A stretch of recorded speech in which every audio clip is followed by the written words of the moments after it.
5 जनवरी 2022 सुबह के 11 बजे प्रधानमंत्री की गाड़ी फ्लाईओवर पर अकेली फंसी थी।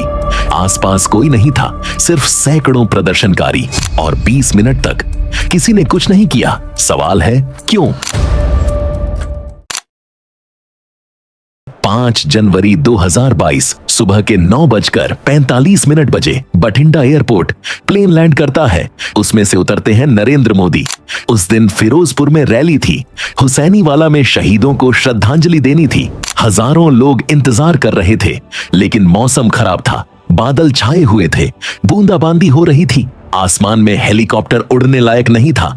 एसपीजी ने मना कर दिया, हेलीकॉप्टर सुरक्षित नहीं है। अब क्या? पंजाब पुलिस के तत्कालीन डीजीपी ने एसपीजी को आश्वासन दिया, रूट पूरी तरह से क्लियर है, हमने सब इंतजाम कर लिया है। फैसला हुआ, सड़क मार्ग से जाया जाए। बठिंडा से फिरोजपुर करीब 120 किलोमीटर का सफर।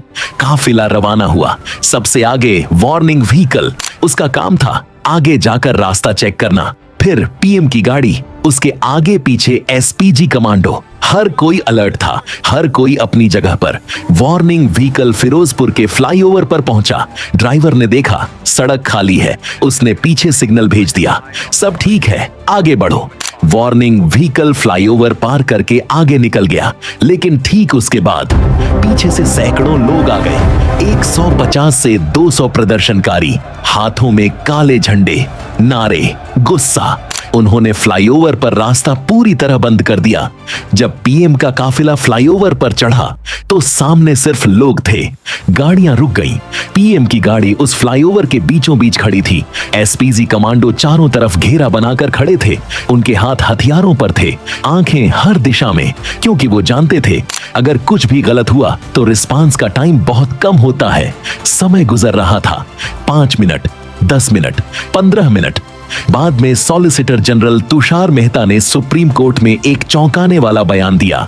उन्होंने कहा, फ्लाईओवर के पास पुलिस के जवान तैनात थे, वो प्रदर्शनकारियों के साथ चाय पी रहे थे। उन्होंने वार्निंग व्हीकल को कोई सूचना नहीं दी।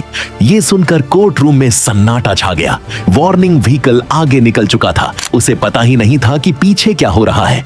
पुलिस वहां मौजूद थी, उसने देखा, लेकिन उसने कुछ नहीं किया। 20 मिनट बाद काफिला वापस मुड़ गया। पीएम बिना रैली में गए बठिंडा एयरपोर्ट लौटे। उन्होंने एक लाइन कही, अपने मुख्यमंत्री को धन्यवाद कि मैं बठिंडा तक जिंदा लौट पाया। ये शब्द सुनकर पूरे देश के लोग सिहर गए। एक तरफ पीएम, दूसरी तरफ पुलिस, और बीच में एक सवाल, ये सब कैसे हो गया? अब आते हैं उन चीजों पर जो इस घटना से कई दिन पहले लिखी गई थी। जांच में चौंकाने वाला खुलासा हुआ। पंजाब पुलिस मुख्यालय ने अपने फील्ड अफसरों को कुल 23 लेटर लिखे थे। हर लेटर चेतावनी की तरह था। इंडियन एक्सप्रेस ने इनमें से 8 लेटर एक्सेस किए। उनमें लिखा था, किसान यूनियनों ने प्रधानमंत्री मोदी की रैली का विरोध करने का आह्वान दिया है। वे काला झंडा दिखाएंगे, प्रदर्शनकारी रैली स्थल में घुसने की कोशिश करेंगे, सड़कों पर जाम लगा सकते हैं। एक लेटर में और भी स्पेसिफिक जानकारी थी। लगभग 2100 से 2200 किसान कार्यकर्ता रैली का विरोध करेंगे। वे जहां पुलिस रोकेगी वहीं धरना दे देंगे। सोचिए, पुलिस के पास प्रदर्शन की तारीख थी, जगह थी, लोगों की संख्या थी, यहां तक कि उनकी रणनीति भी पता थी। खतरा साफ था, लेकिन क्या किसी ने कार्रवाई की? नहीं। पत्रों में यह भी आदेश था, एसएसपी एकेडमी ऑफिसर्स खुद किसानों की प्लानिंग का आकलन करें और जरूरी बंदोबस्त करें। फिरोजपुर के एसएसपी थे हरमिंदर सिंह हंस। उन्होंने कुछ नहीं किया। सुप्रीम कोर्ट ने बाद में अपनी रिपोर्ट में लिखा, फिरोजपुर एसएसपी ने अपनी जिम्मेदारी का निर्वहन करने में विफल रहे। उन्हें पता था कि रूट पर बड़ी संख्या में हिंसक समूह हैं, फिर भी उन्होंने कोई कदम नहीं उठाया। पर्याप्त बल मौजूद था, लेकिन उन्होंने उसे तैनात नहीं किया। कोर्ट ने इसे रिश्ते का रारिस्ट केस कहा, एक ऐसा मामला जिससे देश को अंतर्राष्ट्रीय स्तर पर शर्मिंदगी उठानी पड़ सकती थी। लेकिन लेटर ही एकमात्र चेतावनी नहीं थी। इस घटना से कुछ दिन पहले बैन की गई संस्था सिक्स फॉर जस्टिस एसएफजे के प्रमुख गुरप्तवंत सिंह पन्नून ने एक ट्वीट किया था, जब पीएम पंजाब आए तो जो करना है कर लेना। ये कोई सामान्य धमकी नहीं थी। पन्नून पाकिस्तान समर्थित बताया जाता है। उसकी संस्था खालिस्तान की मांग करती है। भारत सरकार ने इसे आतंकी संगठन घोषित कर रखा है। 26/11 के बाद जो तरीके से इंटेलिजेंस इनपुट्स आते थे, वैसे ही कुछ इनपुट्स इस बार भी थे। सवाल था, क्या पन्नून का ट्वीट सिर्फ संयोग था? क्या प्रदर्शनकारियों के बीच कोई और भी था?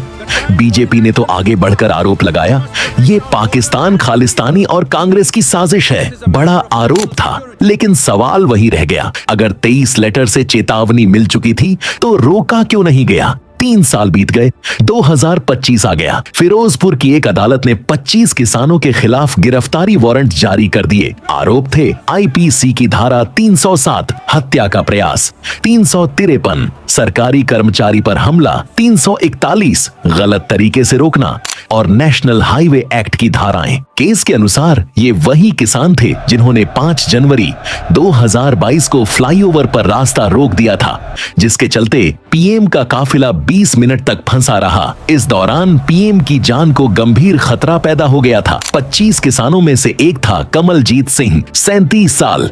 उसने अंतरिम जमानत के लिए अर्जी लगाई।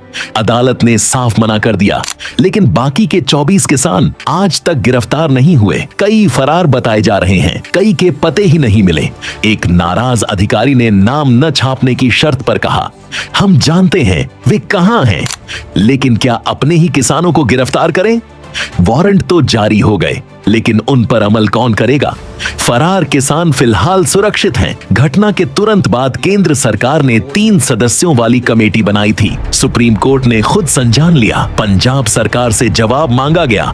तत्कालीन डीजीपीएस चट्टोपाध्याय, एसएसपी हरमिंदर सिंह हंस और बठिंडा एसएसपी अजय मालूजा को शो कॉज नोटिस जारी हुआ। आरोप था एएसपीजी एक्ट के तहत कानूनी दायित्वों का उल्लंघन किया गया और ब्लू बुक के निर्देशों की अनदेखी की गई। इन अधिकारियों का क्या हुआ? कुछ को हटाया गया, कुछ को दूसरी पोस्टिंग दे दी गई, लेकिन किसी के खिलाफ कोई बड़ी कार्रवाई नहीं हुई। सबसे अहम सवाल, उन पुलिस वालों का क्या हुआ जो उस दिन प्रदर्शनकारियों के साथ चाय पी रहे थे? वे अब भी सेवा में हैं या नहीं? यह जवाब अब तक सार्वजनिक नहीं हुआ। 2022 में खुद प्रधानमंत्री ने कहा था, मैं जिंदा लौट पाया। यह वाक्य देश के लिए एक बहुत बड़ा अलार्म था। अगर आप देश के प्रधानमंत्री हैं और आपको यह कहना पड़ रहा है कि आप जिंदा लौटे, तो समझ जाइए कि सिस्टम में कहीं ना कहीं बहुत बड़ी सेंध लग चुकी है।